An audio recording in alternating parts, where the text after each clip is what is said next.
कहानी settlement. Alice ने अपना सामान एक ही सूटकेस में बंद कर लिया। वह केवल अच्छा और जरूरी सामान ही ले जाना चाहती थी और अपने प्रिय पति को अंतिम पत्र लिखने बैठ गई। पत्र छोटा होना चाहिए, दुटू, क्योंकि पीटर के लिए यही उपयुक्त रहेगा और वह पसंद भी करेगा। उसने कलम उठाए और लिखा, मैं हेनरी से प्रेम करती हूँ और उसके साथ जा रही हूँ। तलाक की कार्यवाही बाद में होती रहेगी। मुझे यकीन है तुम्हें आपत्ति न होगी, क्योंकि तुम सदा ही यह कहते रहते हो कि जब भी हम दोनों में से कोई साथ रहना पसंद न करेगा, हम तलाक ले लेंगे। बच्चे हमारे हैं नहीं, इसलिए किसी की चिंता की आवश्यकता नहीं है और कोई राह नहीं है। हालांकि तुम्हें आरंभ में शायद दुख हो और एकाकी अनुभव करो, बस, और अंत में हस्ताक्षर। यही तो तरीका होना चाहिए। न जाने कितने लोग व्यर्थ में जीवन काट देते हैं एक ही व्यक्ति के साथ, जबकि साथ रहना पसंद नहीं होता। तब भी काश सब उनकी तरह समझदार हो सकते। वह उठी, अपना सूटकेस उठाया और द्वार पर ताला लगाया। इस समय दोपहर में सारे पड़ोसी तो काम पर होते हैं और उनकी बीवियां आराम कर रही होती। पड़ोसन की लड़की बाहर खेल रही थी, उसे चाबी दे दी, जैसे प्रायः वह दे जाती है। कोई बाहर न था। वह सड़क तक आए। उसे आशा थी कि कोने में टैक्सी स्टैंड पर टैक्सी मिल जाएगी, पर सड़क पर आते ही उसे टैक्सी सामने से आती दिखाई दी। टैक्सी रोककर बैठी और एक अंतिम दृष्टि अपने मकान की खिड़की पर डाली और उसे पालम हवाई अड्डे की ओर जाने का आदेश दिया। उसी खिड़की की दूसरी ओर मेज पर टेबल लैंप के सहारे उसकी चिट्ठी पड़ी थी। पीटर शाम को आकर देखेगा। खिड़की में प्रकाश नहीं है तो वह समझेगा कि वह कहीं पिक्चर, बाजार या किसी सहेली के यहाँ गई होगी। वह पड़ोसन से चाबी लेकर ताला खोलेगा, दरवाजे के साथ लगे स्विच को दबाएगा, जिससे खिड़की के पास पड़ा टेबल लैंप जल उठेगा। सबसे पहले उसकी दृष्टि उसके पत्र पर जाएगी। पढ़कर वह क्या करेगा? उसे अफसोस तो होगा, क्योंकि वह उसे प्यार करता है, पर ऐसा नहीं कि दिल टूट जाए। न जाने क्यों उसे यकीन था कि पीटर उसे शीघ्र भूल जाएगा। वह अभी जवान है, सुंदर है, उसे भी कोई अन्य युवती मिल ही जाएगी। उसका दोष भी क्या जब से यह हेनरी अमेरिका से पढ़कर लौटा है और उससे मिला है, उसका मन काबू में ही नहीं रहा। हेनरी के पिता मिशनरी में है और उसी के कारण किसी अमेरिकी ने उसकी पढ़ाई का और उसके बाद इंजीनियरिंग की शिक्षा का खर्च भी दिया और उसे पढ़वाया। अब हेनरी मुंबई में काम करने जा रहा है। अब तक काम की तलाश में दिल्ली में ही था। वह उसे प्यार करती है, अत्यधिक, यहाँ तक कि उसकी कमजोरियों से भी उसे प्यार है। कमजोरियां हेनरी जैसे आदमी को और भी प्रिय बना देती हैं। उसका अत्यधिक आत्मविश्वास और उसकी चंचलता उसे प्रिय थे। वह कब क्या कर बैठे और कहाँ क्या प्रोग्राम बना ले, ये जानना कठिन होता था। इसी अनिश्चितता के कारण ही तो वह जहां जाता पार्टी में जान डाल देता।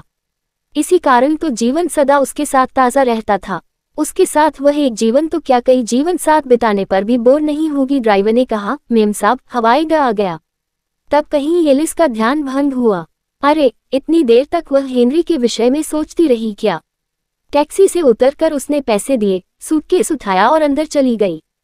सूटकेस एयरलाइंस के पास जमा करवा के वह हेनरी की खोज करेगी। हेनरी ने कहा था कि प्लेन तो जाएगा 6 बजे, लेकिन तुम 5 बजे पहुंच जाना। पहले वहां बैठकर चाय पिएंगे, गपशप करेंगे। सामने रेस्तरां में उसे हेनरी नहीं दिखा तो वह बाहर की ओर मुड़ गई। दरवाजे के पास ही पुस्तकों की दुकान पर वह खड़ी होकर पुस्तकें देखने लगी, पर उसका ध्यान तो द्वार से प्रवेश करते आगंतुकों पर था। कोई सूट बूट सुसज्जित व्यक्ति अंदर घुसता तो एक बार को उसकी धड़कन बढ़ ही जाती, पर वह निराश हो जाती जब देखती कि वह व्यक्ति हेनरी न होकर और कोई है। उधर माइक पर घोषित हो रहा था, 6 बजे मुंबई जाने वाले मुसाफिर अंदर चलें। थोड़ी देर बाद उसने उद्घोषक द्वारा अपना नाम पुकारा जाता सुना। जब दोबारा उसका नाम लेकर कहा गया, मिसेस एलिस पिंटो के नाम एक संदेश हमारे पास है, वह इंडियन एयरलाइंस के काउंटर पर आ जाएं, तो खुशी खुशी वह उस ओर बढ़ी। जरूर हेनरी का ही संदेश होगा। वहां गई तो एक व्यक्ति ने उसका नाम सुनकर एक पत्र उसे थमा दिया। एलिस ने पत्र खोला, वह हेनरी का ही था। लिखा था, मेरी प्रिय, मुझे क्षमा करना। मैं बहुत सोचने पर इसी परिणाम पर पहुंचा हूं कि हमें यह नहीं करना चाहिए। कारण कई हैं, पर तुम्हें 2 टूक बात पसंद है, इसलिए समझ लो कि मैं जो कुछ कह रहा हूं ठीक ही है। मैं 4:30 बजे के प्लेन से मुंबई न जाकर कोलकाता जा रहा हूं। पत्र पढ़कर उसे न क्रोध आया न रोना। उसने उस पत्र के टुकड़े टुकड़े किए और फेंक दिया। वह बाहर आए, उसके होठों पर एक पतली सी मुस्कुराहट खिल रही थी। ऐसा ही तो था स्वभाव हेनरी का, सदा अनिश्चित। इसी से तो कई जीवन वह बोर न होती। टैक्सी में बैठकर उसने घर का पता बताया। अंधेरा बढ़ रहा था। उसे अपने मनोभावों पर संयम रखना खूब आता है, तभी तो उसे कुछ महसूस नहीं हो रहा है। पीटर में बुराई ही क्या है, कितना प्यार करता है, अच्छी सरकारी नौकरी है और जो वह चाहे फौरन ला देता है। इतने में उसने घड़ी देखी। समय देखकर उसकी घबराहट बढ़ गई। ड्राइवर जरा तेजी से चलाओ, उसने कहा। जितने तेज जा सकते हो उतने तेज। ड्राइवर ने कहा, अच्छा बादशाह, तेज ही लो। और टैक्सी की चाल तेज हो गई। वह आगे बढ़कर सीट पर उचक कर बैठ गई, मानो इससे कार की गति में कुछ अंतर आ जाएगा। वह सोच रही थी, अगर वह समय पर पहुंचकर टेबल लैंप के सहारे पड़े पत्थर को फाड़ दे तो सब ठीक हो जाएगा। पीटर को कभी पता भी नहीं लगेगा, पर उसके आने का समय होता जा रहा है। कई बार बस में भीड़ हो जाती है तो वह दूसरी बस से आता है, कभी टैक्सी ले लेता है तो कुछ जल्दी आ जाता है।